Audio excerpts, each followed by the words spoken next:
মানুহে মানুহৰ বাবে যদিহে অকণো নেভাবে, অকণি সহানুভূতিৰে ভাবিব কোনেনো কোৱা সমনীয়া। মানুহে মানুহক বেচিব খুজি, মানুহে মানুহক কিনিব খুজি, পুৰণি ইতিহাস দোহাৰিলে ভুল জানো নহ'ব কোৱা সমনীয়া। দুৰ্বল মানুহে যদি জীৱনৰ কোবাল নদী পাৰ হয় তোমাৰে সাহত, তুমি হেৰুৱাবানো কি? মানুহে যদিহে মানুহ নহয়, দানৱ কাহানিও নহয় মানুহ। যদি দানৱ কাহানি বা হয়ে মানুহ, লাজ পাব কোনেনো কোৱা সমনীয়া। ডক্টৰ ভূপেন হাজৰিকাৰ গীতৰ কথাৰে মানুহৰ সংজ্ঞা। মানুহৰ সংজ্ঞা কি বাৰু? আমাৰ সকলোৰে পৰা এটাই উত্তৰ আহিব, মানুহ হ'ল জীৱশ্ৰেষ্ঠ। উত্তৰটো কওঁতে হাঁহি উঠে, কিন্তু কিয়? এই জীৱশ্ৰেষ্ঠ বুলি কওঁতেই অহংকাৰ ভাৱ এটা ফুটি উঠা নাইনে? হয়, এই অহংকাৰেই এই মানৱ জীৱনৰ পতনৰ কাৰণ। প্ৰতিজন মানুহৰে জীৱনত বহু অহংকাৰ। প্ৰথমে মানুহ হোৱাৰ অহংকাৰ। সেইবাবে আন জীৱ জন্তুক আমি নগণ্য প্ৰাণী বুলি গণ্য কৰোঁ। তাৰ পাছতেই মানুহে মানুহৰ প্ৰতি অহংকাৰ। ক্ৰোধ, খং, হিংসা আদিসমূহ লগত লৈ মানুহে মানুহৰ প্ৰতি হিংসাত্মক হৈ উঠি দানৱ লেখীয়া কামবোৰ কৰি আহিছে। গতিকে এই জীৱশ্ৰেষ্ঠ মানুহৰে আন এবিধ সংজ্ঞা হৈছে, মই মানুহ, মই দানৱ, মই জীৱশ্ৰেষ্ঠ দানৱ।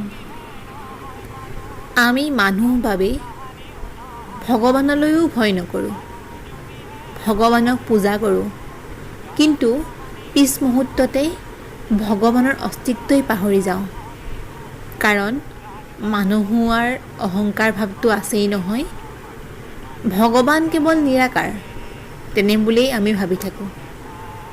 শাস্ত্ৰত লিখা আছে, আনৰ বস্তুক পথাৰৰ পকা চপৰা বুলি গণ্য কৰিব লাগে। কিন্তু শাস্ত্ৰৰ কথাসমূহ প্ৰকৃততে কোনজনে পালন কৰে? ধৰ্মৰ কথা শুনি ঘৰলৈ উভতা মানুহজনেও আনৰ চালিৰ তলৰ লাও বা বাৰীৰ নেমু টেঙা চুৰ কৰাৰ লোভ সামৰিব নোৱাৰে। ঠিক সেইদৰে পৰ স্ত্ৰীক নিজৰ মাতৃ, ছোৱালীক ভগ্নী বা জীয়ৰী ৰূপে চকু দিয়াটো যেন মানুহৰ বাবে দুৰ্লভ হৈ পৰিছে। পুৱা গধূলি ভগৱানক পুজিলেই ধৰ্মপৰায়ণ ব্যক্তি বুলি কোৱা হয়। কিন্তু মানৱতাবাদক বিশ্বাস কৰা সকলক কিয় ভাল চকুৰে চোৱা নহয়? মানসিক উৎকৰ্ষ সাধন নহ'লে ধৰ্মপৰায়ণ ব্যক্তিজন আগবাঢ়িব পাৰিব জানো? বিশ্ববিখ্যাত দাৰ্শনিক ছক্ৰেটিছে কৈছিলে, জ্ঞানেই ধৰ্ম, অৰ্থাৎ মানৱ কল্যাণ সাধনেই ধৰ্ম। যিসমূহ কামৰ জৰিয়তে মানৱ জাতিৰ কল্যাণ সাধন সম্ভৱ হয়, সেইসমূহ কামেই ধৰ্ম। বুদ্ধদেৱ, যীশুখ্ৰীষ্ট, গুৰু নানক, শংকৰদেৱ আদি মহান পুৰুষৰ এই ধৰ্মক মানুহৰ মাজত জাগ্ৰত কৰাৰ উদ্দেশ্যে জন্ম হৈছিল। মনোবিজ্ঞানীসকলে মানুহৰ ধৰ্মৰ লগত সম্পৰ্ক ৰখাৰ উদ্দেশ্যত বহুতো নীতি আগবঢ়াইছিলে। তাৰ ভিতৰত আছিলে প্ৰথম ধৈৰ্য, তাৰ পাছতে ক্ষমা, সংযম, অস্তেয়, সুচিতা, ইন্দ্ৰিয়, বিগ্ৰহ, বুদ্ধি, বিদ্যা, সত্য আৰু আক্ৰোশ। কিন্তু এইসমূহ জানো পালন হৈছে? মানুহে জানো মনুষ্যত্বৰ শাৰীত থিয় দিব পাৰিছে? কৰ্মই ধৰ্ম, কৰ্মক বাদ দি ধৰ্ম হ'ব নোৱাৰে। আজিকালি শিক্ষক, চিকিৎসক, ব্যৱসায়ী আন সকলো লোকৰ কথাই ক'ব পাৰি, সকলোৱে নিজৰ কৰ্মৰ প্ৰতি দায়িত্বজ্ঞানহীনতা হোৱাটো প্ৰত্যক্ষ কৰা যায়। এয়াই একোটা অধৰ্ম। আনকি পূজা পাতল অনুষ্ঠানৰ নামত আত্মসাৎ কৰাটো একোটা অধৰ্ম। সকলোৱে যেন মনুষ্যত্ব নামৰ গঠনটোৰ পৰা আঁতৰি আহিছে। সৰু কথাতে খং, ৰাগ, হত্যা, প্ৰতিশোধ ল'বৰ বাবে অপহৰণ, ধৰ্ষণ আদিয়ে মানুহৰ কিছুমান লক্ষণ নিৰ্দেশ কৰিছে। জেমছ মাৰ্টিন লুথাৰৰ মতে ভাল বিচৰাটো দানৱীয়, ভাল কৰাটো মানৱীয় আৰু ভাল হোৱাটো স্বৰ্গীয়। কিন্তু আজি প্ৰতিযোগিতাৰ খেলখনত সকলো কেৱল টকা ঘটাত ব্যস্ত। বেছিকৈ টকা অৰ্জন যেন একোটা খেললৈ পৰিৱৰ্তিত হৈছে। কাম, ক্ৰোধ, লোভ, মোহৰ কবলত পৰি যেন মানুহৰ ক্ৰমান্বয়ে অমানুহ হৈ পৰিছে। ফলস্বৰূপে নিদ্ৰা, আহাৰ, স্নান, জিৰণি আদি সময়মতে নকৰাৰ ফলত মানুহ ক্ৰমান্বয়ে ৰোগীয়া হৈছে। মানুহৰ অস্বাভাৱিক উৎপীড়নৰ বাবে জীৱ-জন্তু, গছ-গছনি আদি প্ৰাকৃতিক সম্পদসমূহো ক্ৰমাৎ লুপ্তপ্ৰায় হৈ পৰিছে।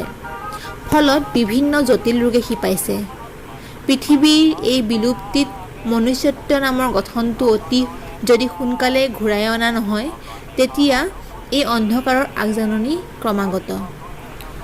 টেনচন, দুশ্চিন্তা, উদ্বিগ্নতা। খুব সম্ভৱ আজিৰ এই যুগটোৱেই হ'ল দুশ্চিন্তাৰ যুগ। আমাৰ এই যুগৰ মানুহক স্বাভাৱিকতে উদ্বিগ্ন এক বংশধাৰাৰ অৱসাদগ্ৰস্ত প্ৰতিভূতি বুলি কোৱাও বোধহয় ভুল কোৱা নহয়। প্ৰতিটো ক্ষেত্ৰতে প্ৰতিযোগিতাৰে ভৰা এই আধুনিক যুগত সাংঘাতিক দুশ্চিন্তা আৰু মানসিক উদ্বেগৰ কথা নিশ্চয় কোনেও অস্বীকাৰ নকৰে। এই উদ্বেগৰ জৰ্জৰিত হৈ কিমান মানুহে যে নিদ্ৰাহীন নিশা পাৰ কৰে তাৰ হিচাপ নাই। ক'ৰবাত এটা তথ্য পাইছিলোঁ, পৃথিৱীত যিমান নিদ্ৰাহীনতাৰ ঔষধ বিক্ৰী হয়, অন্য কোনো ঔষধেই সিমানখিনি বিক্ৰী নহয়। কিন্তু এই দুশ্চিন্তা কিয়? মানৱ সমাজৰ ইতিহাস যেতিয়া অধ্যয়ন কৰা যায়, তেতিয়া জনা যায় এই মানুহৰ প্ৰতিযোগিতাখনত ইমান জটিল আৰু কঠিন নাছিল। যোগ্যতাৰ মাপকাঠি লৈও কোনো ধৰণৰ সমস্যা নাছিল। এই দুশ্চিন্তা, উদ্বিগ্নতা এই ৰোগটো সাম্প্ৰতিক কালৰ, বৰ্তমান সময়ৰ। প্ৰতিটো কথাতে সত্য আৰু প্ৰতিযোগিতাৰ ক্ষেত্ৰত দৌৰিব লগা হেতু আধুনিক যুগৰ মানুহ দ্ৰুত ফল আশা কৰে। অৰ্থাৎ প্ৰতিটো কামতে সহজতে নিজৰ উন্নতি আশা কৰে। ফলস্বৰূপে আনৰ প্ৰতি ঈৰ্ষাপৰায়ণ হৈ পৰে। তাৰোপৰি আমাৰ আৱেগ নিয়ন্ত্ৰণ ক্ষমতাও আমি হেৰুৱাই পেলাইছোঁ।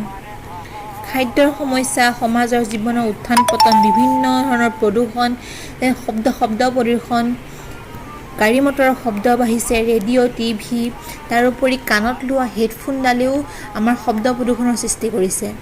ইয়াৰ লগে লগে নিদ্ৰাহীনতাৰ কাৰণ হৈ পৰে আৰু দুশ্চিন্তা, উদ্বিগ্নতাসমূহ যেন ক্ৰমাৎ বাঢ়িবলৈ ধৰে। ক'ৰবাত পঢ়িবলৈ পাইছিলোঁ, জাভাৰ দ্বীপৰ অধিবাসীসকলে সুখী। তেওঁলোক কিয় সুখী? তেওঁলোকে 5টা বস্তু সদায় বিশ্বাস কৰি আহিছে। সেই 5টা বস্তু হৈছে, প্ৰথমটো, আমাৰ একো নাই। দ্বিতীয়টো, আমাৰ জীৱন অতি সৰল। তৃতীয়টো, আমি পৰস্পৰক ভাল পাওঁ। চতুৰ্থটো, আমাৰ খাদ্যবস্তুৰ অভাৱ নাই। পঞ্চমটো, আমি সুন্দৰ এটা দ্বীপত বাস কৰোঁ। তাত বোলে বিনোদনৰ প্ৰধান উৎস হৈছে লোকনৃত্য, য'ত গাঁৱৰ মানুহ একেলগে নৃত্য কৰে। ফলস্বৰূপে মানুহৰ মন মগজু কিছু শান্ত হৈ থাকে। এই দুশ্চিন্তাসমূহৰ পৰা আঁতৰ হোৱা এটা সৰু গতিকে শেষত ক'ব বিচাৰিম, মানুহে জীৱশ্ৰেষ্ঠ বুলি অহংকাৰ কৰিলেই নহ'ব। এই অহংকাৰৰ মাজত শিপাই ধৰা মানুহে মানুহক কৰা হিংসা, ক্ৰোধ, হত্যাকে ধৰি আন মানসিক কষ্টসমূহৰ পৰা মানুহে নিজকে বচাব লাগিব বা এই ধৰণৰ কথাৰ পৰা আঁতৰি আহিব পাৰিব লাগিব। নহ'লে সাম্প্ৰতিক সময়ত বৃদ্ধি পোৱা এই মানৱতাহীন কামবোৰ ক্ৰমাৎ বৃদ্ধি পাই যাব। ঈশ্বৰক সেৱা কৰক, সৎ পথত চলক, সাধাৰণভাৱে চলক, কৰ্মকে জীৱনৰ ধৰ্ম বুলি বিশ্বাস কৰক। এনেবোৰ হ'লেই নিশ্চয় মানৱ জীৱনৰ সুখ, শান্তি আৰু সুস্থিৰ চিন্তাৰ জাগ্ৰত হ'ব। আশা কৰোঁ আজিৰ এই চিন্তা বা আলোচনাখিনি ভাল পালে। সদায় এইদৰে সাহিত্য আৰু অন্যান্য সোৱাদৰ বাবে চেনেলটো ছাবস্ক্ৰাইব কৰিব। চাই থাকিব অসমৰ অমৃত। ধন্যবাদ।